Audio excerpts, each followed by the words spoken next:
And we're back on TSPN, and the Supervisor Richard Forster again. Thanks to our County Assessor Jim Rooney for coming in and not clearing up anything with the fire tax. And that's the way it's going to be, it looks like, for 2 to 3 years. And I'm sure Jim will come in and give us information on that. I'm going to give you a little information on Board of Supervisors meeting coming up this week on October 23rd. As we near the end of October, and this will be our last meeting for this month. But we have just several items on the agenda to cover. One of them involves the use of the Measure M funds. We're going to be talking about another measure later on in this segment, but Measure M was the fire tax that we passed on ourselves in Amador County. It comes off of sales tax within the county. The AFPA Board, Amador Fire Protection Authority, and this is made up of fire chiefs and representatives from AFPD, the Protection District, has been asked by the Kirkwood Fire District for a share in the Measure M funds that are collected. At a minimum, they would get $50,000, and that was the minimum established when Measure M was passed. So we don't know what's going to happen. We do know that the AFPA board passed the buck and would not make a decision on it and said, Board of Supervisors, you make the decision. So this will come to us.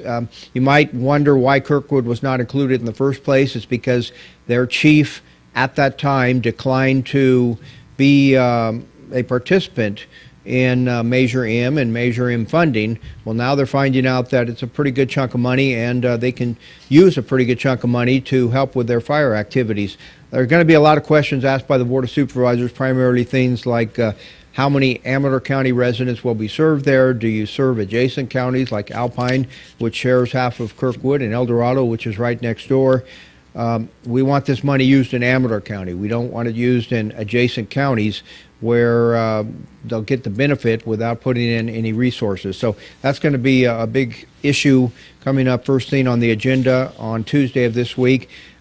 Secondly, we have the administrative agency, and Sheldon Johnson, unfortunately, I think very unfortunately for Amador County, has submitted a letter of resignation as of December 29th of 2012, and it states it's for personal reasons. We're going to be very sorry to see Sheldon Johnson leave the position of clerk recorder. He's been there many, many years. I think he's going on 30 years that he's been in that position. Could even be more than that, but really got a ship that is in perfect shape, and operationally elections are smooth as silk. His department in the clerk's office runs very efficiently. He'll come to the board on Tuesday with a recommendation for someone to be his replacement for the remainder of his term, and then we'll figure out what goes from there. But really going to be sorry to see Sheldon leave the county. He has already said he'll be back in a volunteer post in the future to help wrap up some loose ends that he never got done over the course of his time, and I know what some of those are. We don't have time to talk about that today.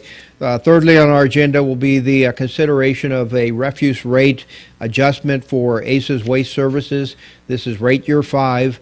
This was supposed to be done 1 year earlier. It was put off 1 year at ACE's request because they took over several franchise areas, one of those being Franchise Area 2, which is the Lake Comanche area, but they also assumed operations of Ione, and then I believe they assumed had Franchise Area 1. But what happened here is a lot of things are looked at in the refuse rate index, things like their fuel costs, some of their employee costs. All of those are put into that refuse rate index called the RAM, and that RAM is what we use to calculate if their money that they are saying they need to operate is correct, and whether that means an increase or a decrease in the rates that they'll be charging. What's proposed tomorrow or at Tuesday's meeting is a decrease in Franchise Area 1 and 3, which is I think Jackson and Upcountry, and an increase in Area 2, which is Comanche area, of about 7.5%, and then an increase in the Pine Grove Transfer Station, and a slight decrease in the Buena Vista Transfer Station.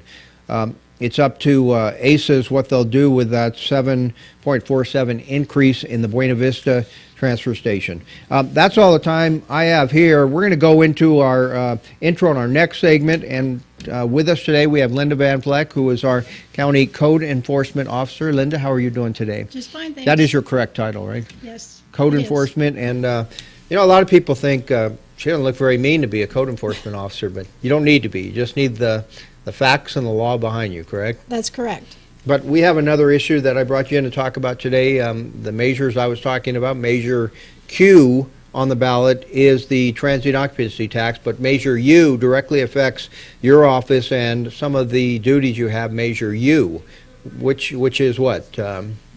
The AVA program, which is the abandoned vehicle program that the county has. Okay, and with that, we're going to go to a quick break, and we're going to come back and explore that a lot further. So stick with us. We'll be right back on TSPN. You're watching Amador County's #1 news and sports leader, TSPN.